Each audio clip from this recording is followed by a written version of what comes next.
Your life is not shaped by your dreams. It's shaped by what you do every single day, not what you intend to do, not what you talk about doing, what you repeatedly do when nobody is watching. That routine you're casually living in right now, that's not neutral. It's voting every day for the future you're going to wake up in. And most people don't realize it until it's too late. So let me speak to you directly, not the version of you that's comfortable, the version of you that knows there's more. Your routine is telling the truth about you long before you ever open your mouth. It's speaking when you're silent. It's testifying when you're tired. It's revealing who you really are beneath the goals you post, beneath the affirmations you repeat, beneath the dreams you say you're chasing. Because the truth is this: ambition talks loud, but routine speaks last. You can say you want more, you can believe you deserve more, you can even feel destined for more, but if your daily actions don't agree, your future won't either. The mirror never lies. It doesn't care about your intentions, it doesn't care about your potential, it only reflects what you do consistently. And every morning you wake up, your routine looks back at you and says, "This is who you are becoming." Not tomorrow, not someday, right now. You don't need a motivational speech to diagnose your life. You need honesty. Look at how you start your day. Look at how you spend your evenings. Look at what you do when no one is clapping, when no one is watching, when there's no reward in sight. That's the real blueprint. That's the real plan. Because success doesn't hide, it leaves clues. And those clues are buried in your habits. If your routine is reactive, your life will always feel chaotic. If your routine is lazy, your dreams will always feel heavy. If your routine is distracted, your focus will always feel fractured. You can't outrun a routine that's dragging you backward. You can't escape patterns you refuse to confront. At some point, you have to stop asking, "Why isn't my life changing?" and start asking, "What am I rehearsing every day?" The uncomfortable truth is that most people are living on autopilot, then wondering why they're not arriving anywhere meaningful. They wake up late, rush through the day, scroll through their nights, and repeat. Then they call it a life. But routine is not neutral. It's not harmless. It's either training you or trapping you. Every repeated action is reinforcing an identity. Every habit is casting a vote for the person you are becoming. And when you let your routine be random, you let your future be random. That's not bad luck. That's not circumstance. That's self-neglect dressed up as normalcy. The mirror is still there, quietly reflecting back the truth. This is the level you've been practicing. And here's what makes the mirror so powerful. It doesn't judge you, but it never excuses you. It doesn't shame you, but it never lies to you either. It shows you exactly where your discipline is strong and where it collapses. It shows you whether your standards are real or just things you say when you're inspired. Because real standards show up on your calendar. They show up in your schedule. They show up in what you do when you're exhausted, and no one would blame you for quitting. That's when routine reveals character. That's when it separates wishes from builders. You don't drift into excellence.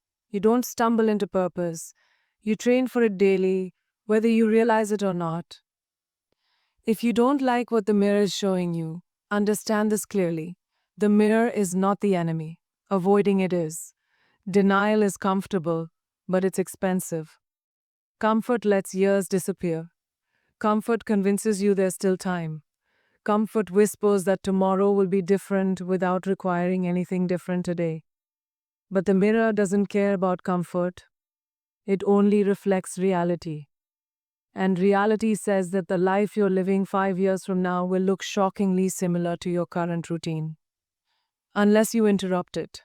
Not with motivation, not with speeches, with decisions, repeated, daily, relentlessly. This is where responsibility enters the room. Not guilt, not shame, responsibility. Because once you see the mirror clearly, you can't unsee it. You can't pretend anymore. You know exactly why your life looks the way it does. And that knowledge is power. It means you're not stuck. It means you're not broken. It means you don't need permission. You need alignment. Alignment between what you say you want and what you practice every day. Change the routine and the reflection changes. Strengthen the habit and the identity strengthens. Raise the standard of your daily actions, and the future has no choice but to rise with you. So here's the ending you can't ignore. Your routine is already creating your future, whether you're intentional or careless. The mirror is already speaking, whether you listen or not. And one day, you will meet the life your habits built. Make sure when that moment comes, you recognize the person staring back at you and you respect them. Most people believe their lives are shaped by big moments. One decision, one opportunity, one breakthrough that changes everything. That belief is comforting because it removes responsibility from the present moment. But the truth is far less dramatic and far more dangerous. Lives are not destroyed in explosions, they erode in silence. It's the small choices that carry the heaviest consequences, the ones you barely notice because they feel harmless. The extra hour of sleep instead of the early start, the skipped workout because the day felt long, the promise you made to yourself that quietly expired without protest. None of these feel like failure in the moment. That's why they're so powerful. They don't announce themselves as turning points, but they are. Every single one is a brick. And over time, you're either building a future you can stand on or a wall you'll be trapped behind. What makes small choices so dangerous is that they disguise themselves as exceptions. You tell yourself it's just this once. You convince yourself you've earned the break. You say you'll make it up tomorrow, and tomorrow you repeat the same negotiation. The problem isn't the choice, it's the pattern. Because the brain doesn't remember your intentions, it remembers what you practice, and what you practice becomes automatic. That's how potential slowly leaks out of a person without ever causing alarm. You don't wake up one day having failed. You wake up one day realizing you've been choosing against yourself for years. One small decision at a time. Discipline doesn't disappear all at once, it fades through compromise. Standards don't collapse overnight, they lower quietly. You stop demanding excellence from yourself in the small moments, and soon you stop expecting it in the big ones. The future doesn't punish you for what you didn't do once, it responds to what you repeatedly avoided. That's why regret is so heavy. It's not about a single missed chance, it's about the accumulation of moments you knew better and chose comfort anyway. The weight of that realization doesn't come from drama, it comes from honesty. On the other side of this truth is something equally powerful. Greatness is also built quietly. No one sees the early mornings at first. No one applauds the discipline when the results haven't shown up yet.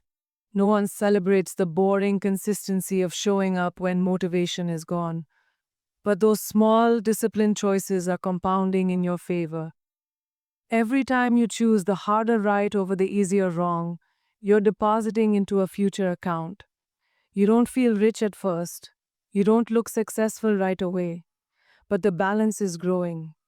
And one day it shows up all at once, and people call it luck, never realizing how many invisible choices created it. Consistency is the force most people underestimate because it lacks emotion. It doesn't feel powerful, it doesn't feel inspiring. It just keeps going. And that's why it wins. Intensity can change a day. Consistency changes a life. When you understand this, you stop waiting for motivation and start building systems. You stop asking how you feel and start honoring what you committed to. You stop chasing results and start protecting the process. Because the process, repeated long enough, always tells the truth. Every small choice you make today is negotiating with the future version of you. You're either making their life easier or harder, stronger or weaker, more confident or more resentful. And the future doesn't forget. It shows up with receipts.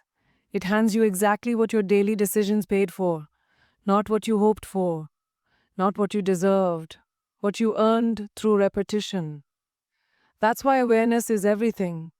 Once you see the power of small choices, you can't dismiss them anymore. Every moment matters, not because it's dramatic, but because it's decisive.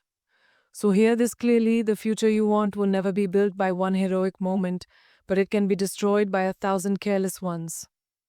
Small choices are never small, they are seeds. And sooner or later, you will live in the garden they grow. Choose what you plant starting now. Discipline is often misunderstood because people only see it through the lens of restriction. They think it's about saying no to pleasure, no to rest, no to ease. But real discipline has nothing to do with deprivation. Discipline is about alignment. It's about deciding that your future matters more than your momentary feelings. It's the highest form of self respect because it says, I value myself enough to do what I said I would do, even when it's uncomfortable. Anyone can act when they feel inspired. Respect is built when you act when you don't. That's where discipline lives, not in the spotlight, but in the quiet moments where you either honor your word or betray it. Every time you keep a promise to yourself, something invisible but powerful happens. Your self trust grows. And self trust is the foundation of confidence. You don't wake up confident, you earn it by proving to yourself repeatedly that you can be relied on. When you say you're going to wake up early and you do it, you're not just gaining time, you're reinforcing identity. When you say you're going to train, study, work, or create, and you follow through, you're teaching your mind that your words mean something. Over time, that changes how you carry yourself. You stop second guessing. You stop negotiating with weakness. You move with certainty because you know who you are. You've seen the evidence. The opposite is also true, and this is where many people struggle to be honest. Every broken promise to yourself weakens your internal authority. You may not notice it immediately, but it shows up as hesitation, as self doubt, as the quiet feeling that you can't fully trust yourself. That's why motivation fades so quickly for most people. It's hard to stay inspired when your own history tells you that your excitement doesn't last. Discipline repairs that relationship. It restores integrity between who you say you are and how you actually live. And once that integrity is restored, your energy changes. You don't need hype. You don't need reminders.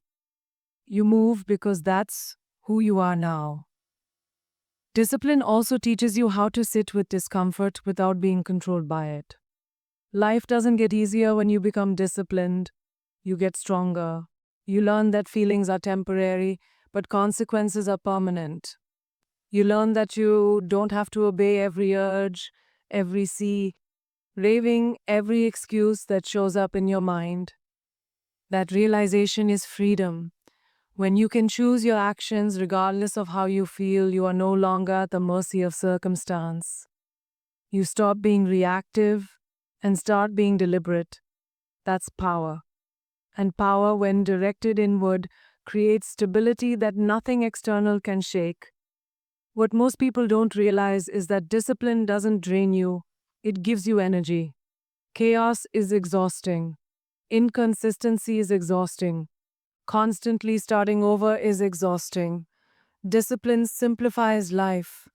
It removes decision fatigue because you already know what you do and who you are.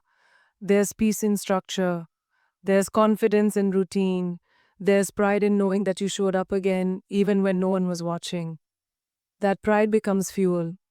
It carries you through hard seasons, through slow progress, through moments when results haven't caught up yet.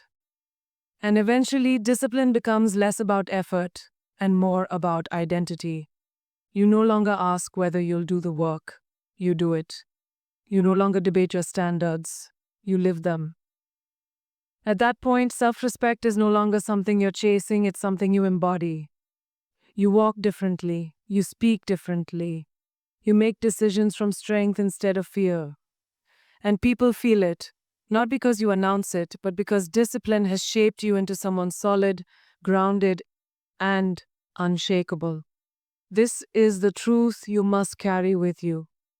Discipline is not about control, it's about care.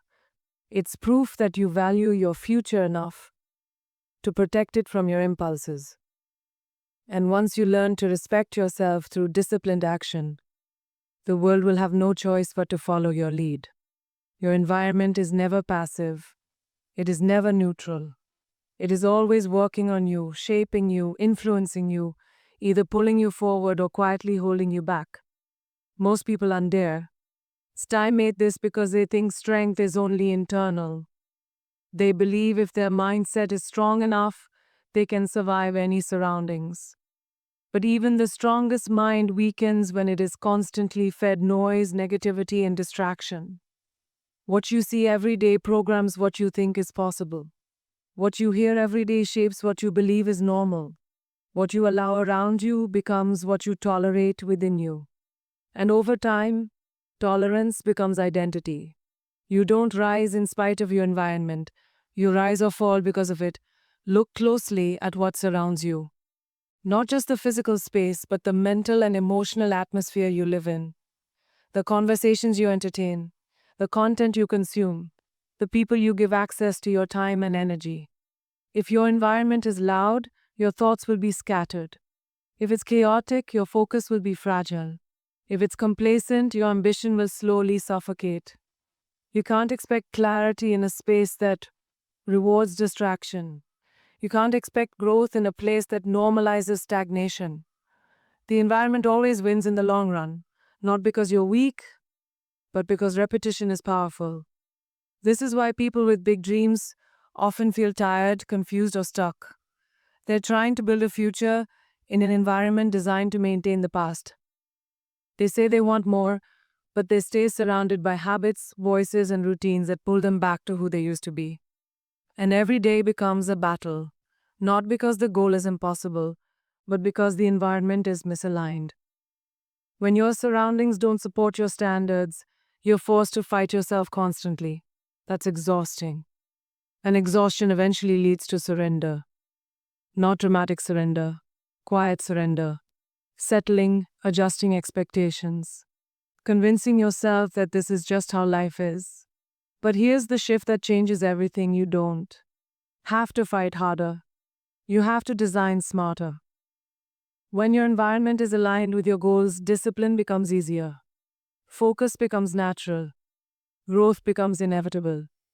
You stop relying on willpower and start relying on structure. You place reminders of who you want to become where you can't ignore them. You remove temptations that weaken you. You limit exposure to things that drain you, not because you're afraid, but because you're intentional.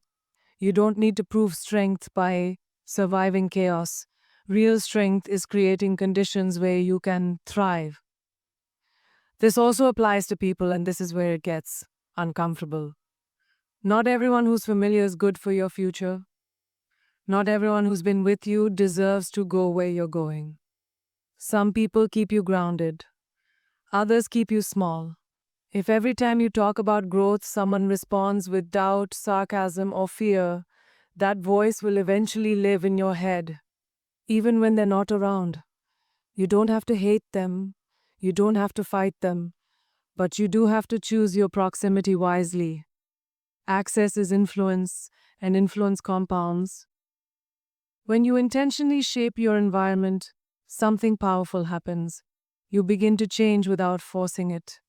You start thinking clearer, acting sharper, expecting more from yourself.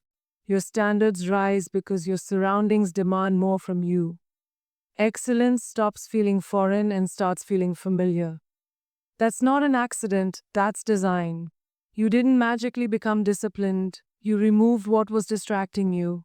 You didn't suddenly gain confidence. You surrounded yourself with proof that growth is possible. You didn't stumble into consistency. You built a space where consistency is the default. So remember this. If you want to change your life, don't just look inward, look around. Your environment is either building the future you want or at least stealing it from you. Protect it, Shape it. Choose it with intention.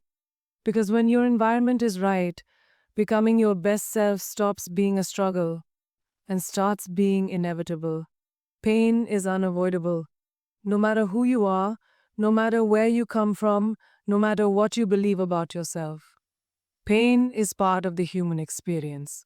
The difference between those who grow and those who stay stuck is not the absence of pain, but the choice of it. Too many people spend their lives trying to avoid discomfort, not realizing that avoidance has a cost. Comfort feels good in the moment, but it quietly charges interest, and that interest is paid in regret. You can delay the work, delay the effort, delay the discipline, but you can't delay the consequences forever. They always arrive.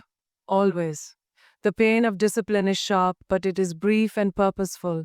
It demands something from you in the moment, your effort, your focus, your humility. It asks you to wake up when you don't feel like it, to push when your body resists, to stay committed when results are slow. That pain has direction. It's moving you somewhere. It's shaping you into someone stronger, more capable, more resilient. And as hard as it feels, it fades once the work is done. You finish the task, you complete the session, you show up again, and with each repetition, the pain loses its power over you. The pain of regret, on the other hand, doesn't fade. It waits, it grows, it sits quietly in the background while life moves forward, reminding you of the chances you didn't take, the standards you didn't hold, the discipline you avoided when it mattered. Regret doesn't scream, it whispers.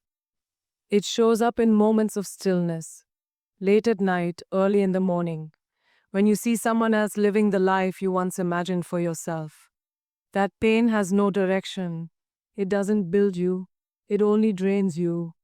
And the longer you live with it, the heavier it becomes. Most people don't realize they are choosing regret until it's already chosen them. They think they're choosing rest or ease or balance. But what they're really choosing is postponement. And postponed effort doesn't disappear, it transforms. It turns into frustration, into self doubt, into the quiet belief that maybe they just weren't meant for more. That belief is born from unchosen discipline, from the pain you were unwilling to feel early, now demanding to be felt later. This is the trade no one talks about, but everyone pays. When you accept that pain is part of the path, something shifts inside you. You stop asking how to avoid it and start asking which pain is worth it. You realize that temporary discomfort is a small price for long term freedom, that sweating now is better than suffering later, that being uncomfortable today is better than being disappointed tomorrow. And with that realization comes clarity. The excuses lose their power, the fear loses its grip. Because you understand that there is no painless path forward, only a purposeful one. Choosing the pain of discipline is choosing self respect. It's choosing growth over comfort, truth over illusion, strength over ease. It's choosing to carry the weight now.